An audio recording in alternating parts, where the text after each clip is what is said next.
네, 안녕하세요. 오늘은 10월 15일, 화요일 아침입니다.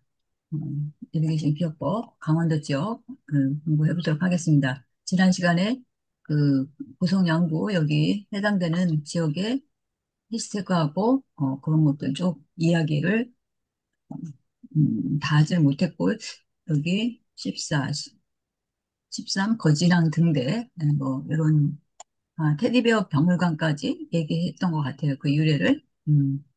자, 테디베어 박물관은 여기는 번호가 몇 번일까요? 416번. 예, 416번이었죠? 자, 그래서 16번의 해시태그는 뭐예요? 인류 석천 요리사. 요리. 인류 요리사죠. 인류 요리사. 또 16살의 꿈, 뭐 이런 것을 노래한 그런 그 걸그룹들이 있었는데, 이 걸그룹들이 어디를 간 거예요? 테디베어 박물 예, 고성 테디베어 박물관을 간 거예요. 테디베어는 어떤 걸 이렇게 뭐랄까 모아놓은 그런 그 박물관이에요? 예, 곰, 이 곰이죠. 근데 이 배어가 이제 곰인데 곰 앞에다 테디를 붙였어요. 이 테디가 뭐죠? 배우의 애칭인데. 인류와 사람, 저기 어떤 인류와 사람, 사람이에요? 누구예요? 루즈벨트, 루즈벨트 대통령. 예, 미국의 그 루즈벨트 대통령이 그 애칭이 테디예요. 테오드른가 뭐 이렇게 되는데 그걸 갖다가 이제 외국 사람들은 그 자기 이름 그 어떤 사람의 이름을 갖다가 풀네임으로 안 부르고 그냥 애칭으로 많이 부르죠. 어, 예를 들면 지금 갑자기 생각이 안 나는데 그 케네디 대통령 부인이 제클린인가 아마 그랬을 거예요. 제클린 맞아. 오나시스가. 그런데 제클린을 그냥 제클린이라고 안 하고 어떻게 제키 뭐 이런 식으로 그 음, 애칭을 불러요. 여기 축약해가지고.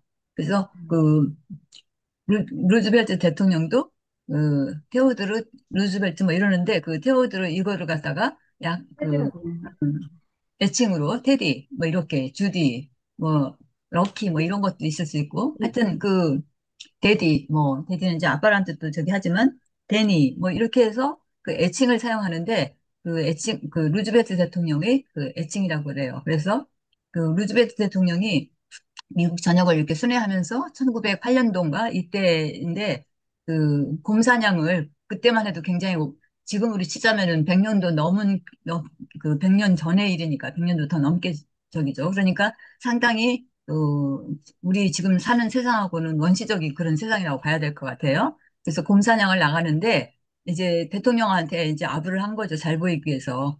그래서 대통령이 딱 총을 쏘면 곰이 이제 그 사로잡히도록 하는 그런 연출을 해야 되겠는데, 그거를 갖다가, 흡족하게 하도록 아주 조금, 그, 뭐랄까, 조금 건강치 못한 그런 곰, 좀 그런 곰을 갖다가 저기에서 이렇게 잡도록 했는데, 그때, 그 루즈베트 대통령이 이런 거는 생명 그런 부분에서 볼 때 옳지 못하다 해가지고 그것을 거절했다고 해요.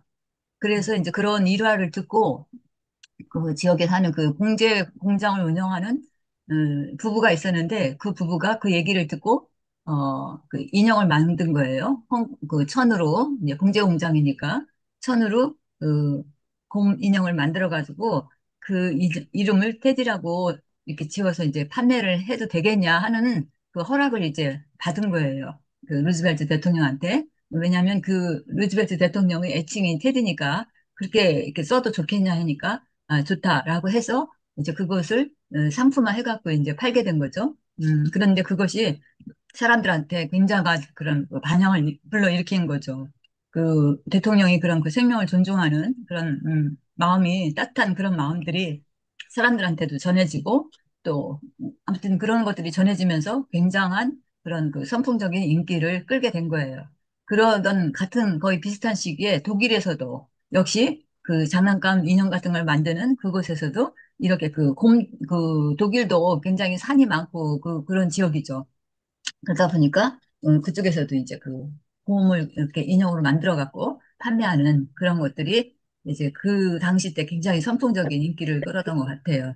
그래서 테디베어 하면은 우리가 그런 그 뭐랄까 스토리가 있다라는 것을 여러분들이 기억하고 그래서 우리나라에 웬 갑자기 테디베어인가 그런데 어쨌든 그런 그 스토리를 가지고 있는데 고성에 이제 이 박물관이 있었어요. 그래서 처음 오픈했을 때는 굉장히 많은 사람들이 저도 수학여행 때는 아니지만, 나중에 한번 방문을 했었어요, 여기, 테디베어 박물관. 그런데 지금은 거의, 뭐랄까, 사장됐다고 할까, 사양됐다고 할까, 오히려 그 제주도에 아주 커다란 그 테디베어 박물관이 생겨서 여기 고성에 있는 테디베어 박물관은 조금, 이렇게, 뭐랄까, 소멸까지 되는지 모르지만 하여튼 거의 그 존재 가치가 많이 줄어든 그런 상태인가 봐요. 그래서 지금은 제주도에 아주 커다란 그런 그 테디베어 박물관이 거기에 형성이 되어 있어서 거기가 더 유명하다고 합니다. 그래서 이 테디베어 박물관은 16번이에요.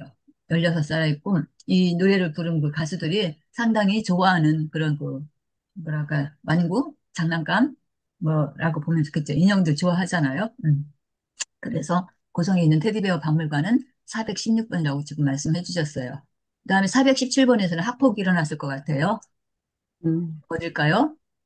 한반도 섬 네, 산사박물관. 한반도 섬의 선사박물관, 여기. 선사박물관, 여기도 이제 바닷가이면서 예전에 그 선사시대 때, 해안 쪽에서는 사람들이 이렇게 사는 지역이 과거로부터 보면은 주로 물을 끼고 있는 곳에 이제 문화가 발달되기 시작했죠. 그래서 선사시대 유적지들이 이 강원도 지역에 또 있는 거예요. 그러니까 여기 한반도 섬에 선사박물관이 있어서, 거기 이제 아이들이 또 수학여행 가는데, 또 서로 다른 이웃 학교들끼리 와서 이렇게 구경하면서 학교 간에 그런 거, 뭐랄까, 패싸움? 뭐 이런 것들이 일어났다고 생각하고, 네, 여기 그래서 음, 학폭 문제가, 이제 학교 폭력 문제가 대두됐다라고 우리가 기억할 수 있겠습니다. 그래서 한반도 섬에, 이 한반도 섬은 인공으로 조성된 섬이에요. 그래서 우리나라 그 지도 한반도를 갖다가 이게 그 섬으로 조성을 해놨는데, 그러니까 굉장히 조그맣게 조성해 놓은 거죠. 그러니까 우리가 어떤 그 건물이라든지 사람이라든지 이런 것을 작은 크기로 만들어 갖고,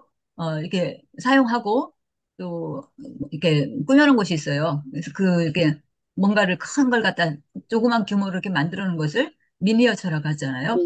그래서 우리나라 그 지형을 갖다가 조그맣게 만들어서 조성한 그런 섬이에요. 그래서 거기에 가면은 어, 우리나라 전체를 다 일주할 수 있는 그런 느낌이 들 정도로 그렇게 섬을 조성을 해놨어요.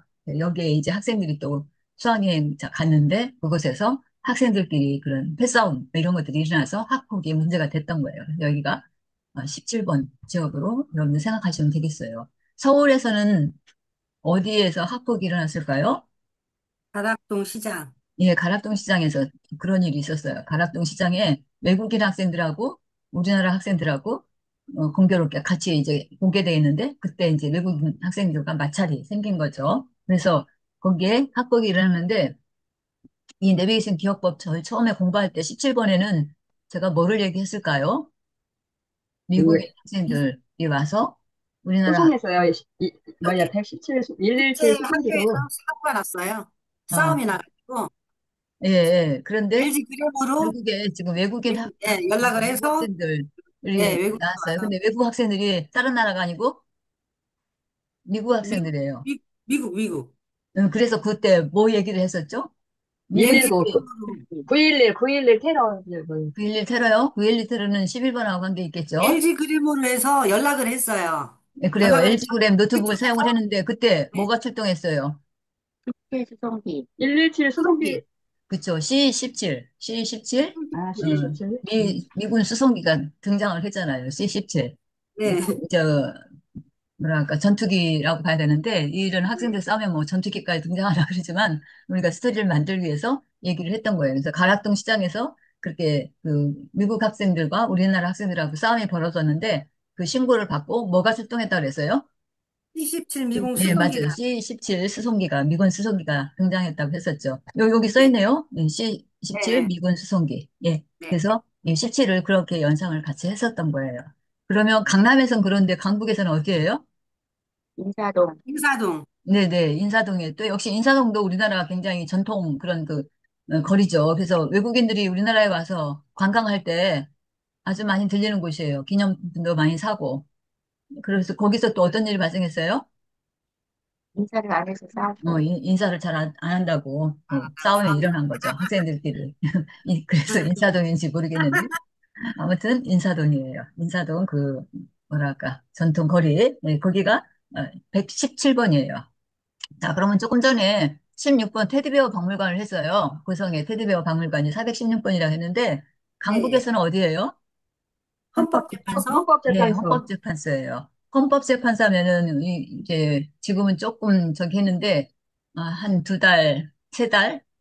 하여튼, 금년 들어서 가장 많이 뉴스에 오르락내리락 했던 장소가 바로 헌법재판소. 헌법재판소죠. 예, 거기서 윤 대통령 탄핵하고 막 사람들 시위하고, 했던 그런 곳이에요. 예, 종로구에 있는데, 헌법재판소예요. 헌법재판소. 그, 헌법재판소는 이제 그렇고, 우리나라 그 사법체계를 본다면, 사법부를 본다면, 커다란 그 양대 기관이 법원 체계가 있죠. 그래서 지방법원 있고, 고등법원, 대법원이 있어요. 대법원. 그렇게 사법부가 되는데, 하나 별도로 있는 곳이 이제 헌법재판소예요. 그래서 법조계에 있는 사람들이 이제 그 지방법원부터 시작하고 대법원까지 이르는 그런 코스가 있고, 그 다음에 헌법재판소라는 것이 생겨서 그쪽에 또 이제 그 법관들이 근무를 하는데, 대법원은 어디 있을까요?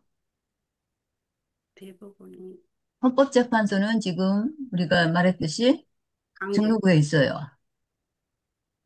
그래서 헌법재판소는 몇 번 했었어요? 116번. 116번. 116번이에요. 거기 누가 가서 뭘 해요? 116번을 기억하기 위해서 기원이 가서 16살에 예, 꿈을 그죠. 16살의 꿈을 부른 기원이라는 가수들이 헌법재판소, 예, 왜 가는지는 모르지만, 어쨌든 갔어요. 거기서 공연하고, 또 뭐를 해요? 좀 뭐야, 요리를 해요. 요리를 하죠, 요리. 요리. 인류 짜파게티를 요리사. 먹어요. 가지고, 예, 그런 일을 해요. 그래서 거기가 116번이에요. 16번. 116번. 근데 거기는 이제 헌법재판소인데, 같은 사법체계에 있는 기관으로 가장 최고 기관이 어디예요? 대법원. 대법원. 대법원이에요. 그럼 대법원은 어디에 있어요? 거기도 대법원. 대법원은 강남에 어디 있을까요? 음, 서초동. 예, 서초동이 있죠. 서초동이 몇 번일까요? 거기 떤 그 단체들이 거기 견학을 갔어요. 그 군사재판 아니 군사재판은 아니고 그런 여러 가지 재판 같은 걸 거기에서 육군 삼사관학교 학생들이 거기에 저 재판을 이렇게 보러 이제 그 보는 것도 많이 공부가 되죠. 그래서 학생들 중에 그 체험 프로그램으로 뭐 국회를 견학 간다든지 법원을 견학 간다든지 뭐 이런 거 하잖아요. 민주주의 뭐 이런 것 제도 같은 것들을 배우고 하느라고. 그런데 그 대법원에 육군 삼사관학교 학생들이 간 거예요. 몇 34번. 번일까요? 34번. 예, 34번이에요. 34번. 예. 그 강남에서는 그 34번이 그 대법원. 지금 얘기했던 대법원이다. 그렇게 말씀을 드릴 수가 있겠습니다. 자, 그래서 여기 어떻게 하다가 거기까지 갔는데 일단 지금 17번 얘기하다가 16번 얘기하다가 막 이렇게 간 것 같으네요. 16번 네. 헌법재판소 때문에 그 네. 대법원 얘기까지 했어요. 그래서 우리가 이 내비게이션 교육법 공부하면서 해시태그를 연결해가지고 막 생각지도 않았던 오늘 아침에 이 얘기를 하려고 했던 건 아닌데 하다 보면 막 이거 건드리고 저거 건드리고 막 이렇게 하게 되는 그런 공부법에 우리가 마치 인터넷에 들어가서 뭘 검색하려고 들어가는데 검색하다가 보면 엉뚱한 데로 막 가죠. 그 막 무엇이 관련된 것들이 툭툭 튀어나오니까 그것도 또 이렇게 맞아요. 보게 되고 막 이렇게 다 네. 이게 연결이 돼 있어요. 그래서 우리가 네츠라는 말을 쓰기도 하는 거죠. 네트워크.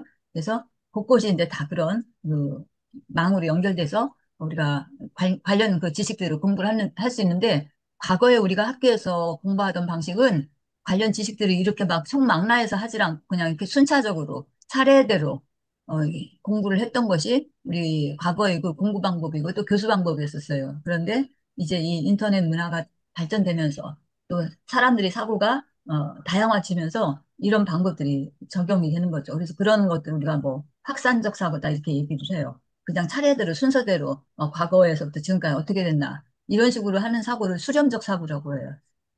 그래서 확산적 사고하고 수렴적 사고하고는 이렇게 대조되는 그런 느낌이죠. 근데 일반적으로 그 장년층들 또 저희처럼 이렇게 나이가 들은 시니어 세대들은 이 수렴적 사고에 익숙해져 있죠. 순서에 대해서 뭐 이렇게 차례대로 하는 거, 뭐 공부를 네. 해도 그렇게 차례대로 막 그런 것들에 익숙해져 있는데 요즘에 그런 그 사회상은 그렇지 않죠. 막 어디서 튀어나올지 모르겠어요. 그래서 굉장히 다양하게 많은 방법들을 생각하고 그 안에 내면서 이렇게 여러 가지 문물들이 발전되는 그런 것을 볼 수 있겠어요. 그래서 요즘의 대세는 인공지능이에요. AI. 그래서 뭐 스마트폰에도 AI 기능이 탑재돼 가지고 별것을 다 해요. 보면은. 그래서 그 아무튼 놀랄 정도로 그 기능을 우리가 다 몰라서 못 쓰는 거지 정말 스마트폰에도 상당히 그런 것들을 많이 내포하고 있는 가운데 있어요. 예, 제가 이제 이런 공부하면서 이제 컴퓨터도 많이 보게 되고 여러 가지 이제 이렇게 그 찾아보게 되는데 그 보다 보면서 유튜브도 또 많이 보죠. 보는데 이제 그 선전이 나와요. 근데 요즘 선전하는 것 중에 강아지 선전하더라고요. 인공 그 지능으로 만든 강아지. 근데 그 강아지를 그러니까 완구죠. 완구인데 정말 살아있는 그 강아지하고 뭐 다를 바가 없어요. 그러면서 거기 선전할 때 어, 뭐라고 했냐면 강아지 키울 때 제일 불편한 점이 뭐예요? 대소변, 그죠. 목욕. 배설물 처리하는 거잖아요. 굉장히 네, 강아지가 귀엽고 막 네, 참 그 반려동물로 좋은데 문제는 뭐예요? 그런 대소변. 그 대소변 처리하는 문제잖아요. 근데 그 강아지를 선전하면서 뭐라고 하냐면 똥도 줄 필요가 없다 이거예요.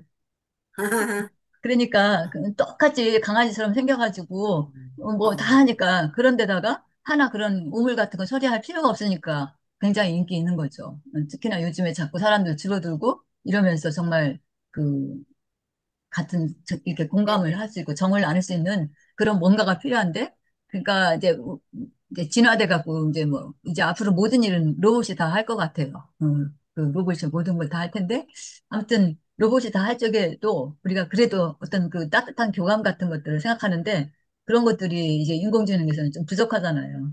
근데 네. 아무튼 최대한 가깝게 그 강아지를 만드는 진짜 이렇게 보면은 뭐 생물이 강아지랑 잘 구별 못 하겠더라고요. 그러면서 이렇게 좋은 저기 뭐야 그 반려동물인데 내가 그런 똥도 안 채워도 되고 그러니까 얼마나 좋냐 하면서 선전하는데 굉장히 인기 있는 것 같아요. 특히 일본에서 뭐 더 저기 하다 가는데 일본이 이런 또 전자산업이 많이 발전돼 있죠. 그래서 네. 그걸 보면서 저도 깜빡 속고 진짜 참 대단하다 이 기술이 앞으로 가면서 얼마나 변화될까 하는 그런 약간의 두려움 같은 것도 생기기도 하고 그랬어요. 이게 굉장히 많이 그렇죠. 발전되니까. 근데 거기에 이제 젊은이들은 바로바로 맞춰서 이렇게 따라가 주는데, 저희 세대 같은 경우에는 그러지 못한 것들이 이렇게 많죠. 보면서, 음, 참 서글프다라는 그런 생각도 들고, 아니면 정말 배우는 것은 뭐야, 무덤에 갈 때까지 배워야 되는구나 하는 그런 생각을 했습니다. 자, 그래서 오늘 아침 그 16살의 꿈, 이것 때문에, 예, 거기까지 이렇게 갔네요. 자, 그래서, 그렇고 17번이 그래서 이제 한반도 섬이고 선사박물관이 거기에 있어요. 바닷가 해안가라서 이 고대의 그런 것들을 잘 추적해서 볼 수 있어요. 그래서 실제 그 박물관이 세워져 있어요. 그 다음에 18번이에요. 18번의 해시태그가 뭐예요? 신발하고 욕하고 예, 18. 그래서 우리가 아, 뭐 욕할 때, 쌍욕을 할 때 막 그러잖아요. 그래서 네. 그거 좀 듣기 거북하니까, 그 18, 뭐 이렇게 부르기도 하고 또 뭐라 그래요? 신발. 신발. 신발. 신발이 발음이 세지면 이제 그렇게 되겠죠. 그래서 욕하고 신발 던진다. 뭐 이렇게 제가 이 내비게이션 기억법 하면서 말씀드렸던 것 같아요. 음, 강남에서는 어디에서 욕하고 신발을 던질까요? 경찰 병원에서 욕해요. 경찰병원. 네, 경찰병원에서 이제 경찰들이 하는 걸 보면 여기에 이제 경찰 가족이 있을 수도 있는데 굉장히 사회 정의를 위해서 여러 가지 사회 질서를 위해서 경찰이 활동하고 해야 되는데 그러지 못할 때도 있어요, 경찰이. 그럴 때 사람들이 막 경찰을 뭐랄까 욕을 해. 무시하기도 하고 좀 비꼬는 말로 이제 뭐 그런 용어들이 있잖아요. 제가 여기서 할 수는 네. 없고. 아무튼 근데 그 경찰에 대해서 욕하고 신발을 던지는 거예요. 그러니까 강남에서 그랬는데 강북에서는 어디서 욕을 하고 신발 던질까요? 문영금. 예, 예. 운영군에서, 대원군의 그런 여러 가지 폭정과 이런 부분에 화가 나고 욕하고 신발을 던지는 거예요. 그래서 운영군은 몇 번이에요? 118번. 118번. 예, 그래요. 여기 고성에서는 어디서 이렇게 욕을 하고 신발을 던질까요? 학습은 우성. 미술관에서. 예, 박수근 미술관이라고, 박수근. 참 우리나라 유명한 화가잖아요. 예, 박수근 미술관에 이제 여러 가지 박수근 그 화가가 그린 그림들을 갖다가 이렇게 전시해놨을 거예요. 근데 거기서 미술품은 어떻게 써요? 훔친 던지고, 거죠. 아, 훔쳤어. 훔쳐갔어요. 네, 훔쳐갔어요. 어느 도둑놈이 훔쳤어요. 그래서 네. 그 잡힐 건데, 그 잡히기 전에 막 도망을 가는 거죠. 뭐 네. 하고 도망가요? 신발 던지고 신발 도망가요. 에이, 던지고. 막 욕하면서, 에이, 저런 놈들, 막 이러면서, 응? 그 자기가 범죄를 저지른 것을 인정하지 않고 오히려 되려 욕하고 신발 뭐라고? 던지면서 네. 도망가요. 그러니까 박수근 미술관에 있는 그 그림을 제대로 훔쳤을까요? 아니, 제대로 도망가느라 못 못 훔쳤어. 움직이겠죠? 예, 이제 들킨 거죠. 훔치려고 네. 하다가 들켰어요. 그래서 막 욕하면서 도망가는 그런 모습을 여러분들이 상상을 해주세요. 박수근 미술관. 뭐랄까, 그러니까 서양화가라고 하긴 뭐하고 하여튼 최근에 들어서, 근대에 들어서 우리나라 그 화가, 유명한 화가죠. 그래서 박수근 이 화가가 그린 작품 하나가 뭐 굉장히 가격도 엄청 비싸죠. 자, 음. 그런 곳이에요. 예, 여기 박수근 미술관이 몇 번이라고요? 418번. 418번. 예, 418번인데 왜 그렇게 붙여졌냐? 자, 박수근 화가가 그린 그림을 훔치다가 발각이 됐어요. 그래갖고 이 도적놈이 어떻게 했을까요? 잡으러 온 사람들을 보고 막 내뺀 거죠. 욕하고 도망가. 하면서 도망가요. 나 살려라 하고 막 도망가는데 그때 신기하네요. 도망가면서 막 욕하고 신발을 던지는 그런 것을 여러분들이 연상을 하시면 되겠습니다. 그 다음에 19번은요? 국도 해시태그가 정중 119 소방서. 119 소방. 예, 예, 119. 119랑 항상 연상을 하라고 말씀을 드렸죠. 그래서 네. 여기에 이제 불이 났다라고 생각하시면 돼요. 어디에서 불이 났을까요? 국도 국토 정중앙 정중앙 천문대에서. 예, 천문대. 국토 정중앙. 우리나라 네. 국토가 있는데 가장 가운데. 그래서 일명 거기를 뭐라고 하느냐? 배꼽마을이라고 그래요, 배꼽. 우리 인체를 볼 때 어, 배꼽이 딱 가운데. 중앙이잖아요. 그래서 음, 우리나라 한반도를 그림을 그렸을 때, 양구잖아요, 양구. 이제 경도, 위도 해갖고 이렇게 그렸을 때 가장 중앙이 점이 찍히는데 거기가 바로 양구라는 곳이에요. 양구. 양구. 그래서 양구 배꼽마을이다. 이렇게 이름을 지었어요. 그래서 여기에 그 천문대가 있어요. 북도 정중앙 천문대. 그러니까 천문대를 다른 데 두지 않고 여기다 둔 것도 하나의 의미가 있어요. 북도 정중앙에다 놨다는. 그런 그 상징적인 의미가 있죠. 남한에서 딱 정중앙은 그 옥천인가 그쪽일 텐데, 여기 남북한을 통틀어서 한반도에서 딱 중앙이 여기 그 양구라고 그래요. 그래서 북도 정중앙 천문대가 여기에 있어요. 그래서 거기 양구에 있는 그 마을 이름이 백꽃마을이다라고 이렇게 해요. 네. 그래서 여기에 이제 번호가 몇 번이라고요? 419번. 419번. 예, 그러니까 그 천문대에 뭐가 났어요? 불이 났어요. 예, 불이 났어요. 그래서 났어요. 여기에 119 소방. 소방관이 출동을 한 네. 거예요. 서울에서는 어디에 불이 났을까요? 강남에서는 가든 파이프 네, 쇼핑몰. 가든 파이프 가든파이브라고 하는 커다란 쇼핑몰. 쇼핑센터하고 뭐 여러 가지로 같이 이렇게 혼용되어 있는 그런 곳이에요. 가든파이브 해갖고 5개 권역으로 여기는 뭐 일하는 구역, 여기는 뭐 스포츠 구역, 여기는 뭐 이렇게 문화구역 이런 식으로 나누어가지고 커다란 그런 그 복합센터를 형성을 했는데 그 이름이 가든파이브예요. 5개 권역으로 나눠서 했던 그런 곳이 강남에 있고 강북에서는 어딜까요? 어디서 불이 났을까요? 청계 광장? 예, 맞아요. 청계광장에. 지금은 청계천이 복개돼서 정말 우리나라 또 대표적인 그런 랜드마크가 되기도 했어요. 그 청계천 그런 사업을 하면서 일약 정말 한나라의 지도자까지 됐잖아요. 누가? 예, 이명박 맞아요. 이명박 대통령. 대통령이 정말 청계천 저희 한 사업은 정말 성공적인 사업인 것 같아요. 정말 지금 가봐도 서울 한복판에 그렇게 깨끗한 물이 흐르고 한다는 것 자체가 대단한 거죠. 그런 일들을 해냈던 거죠. 자, 그래서 오늘은 이 양구 지역에 지난 시간에 봤던 거 이어서 좀 보면서 먼저 것도 복습하면서 이렇게 했어요. 자, 16번이 어디라고요? 고성 대기업 박물관. 테디베어 박물관이죠? 16번, 416번이. 416번. 예. 그런데 116번은 어디예요? 헌법재판소. 예, 헌법재판소. 예, 헌법재판소 얘기하다가 오늘 좀 길어졌던 것 같아요. 자, 헌법재판소가 있다면 또 사법기관으로 대표적인 대법원. 대법원. 사법기관이 대법원. 대법원. 대법원은 대법원. 어디 있어요? 서초동에 34번 있어요. 서초구에 예, 있어요. 서초구에 있죠. 강남 서초구에 있어요. 거기가 몇 번이에요? 34번. 34번. 누가 갔어요? 일본 사관학교 학생들. 육군 일본 사관학생들. 삼사관학교 학생들이 삼사관. 그 네. 대법원에서 이렇게 재판 이루어지는 거를 견학하러 거기 간 거예요, 학생들이. 군사재판 같은 것도 뭐 그런데 참고도 하겠죠. 아무튼 견학 코스로 거기도 갔던 거예요. 거기는 육군 삼사관학교 학생들이 갔어요. 그래서 그 서초동에 있는 그 대법원은 34번이다라고 말씀드릴 수 있겠습니다. 자, 오늘은 여기까지 하도록 하겠습니다. 수고하셨습니다. 네, 수고하셨습니다. 안녕히 가세요.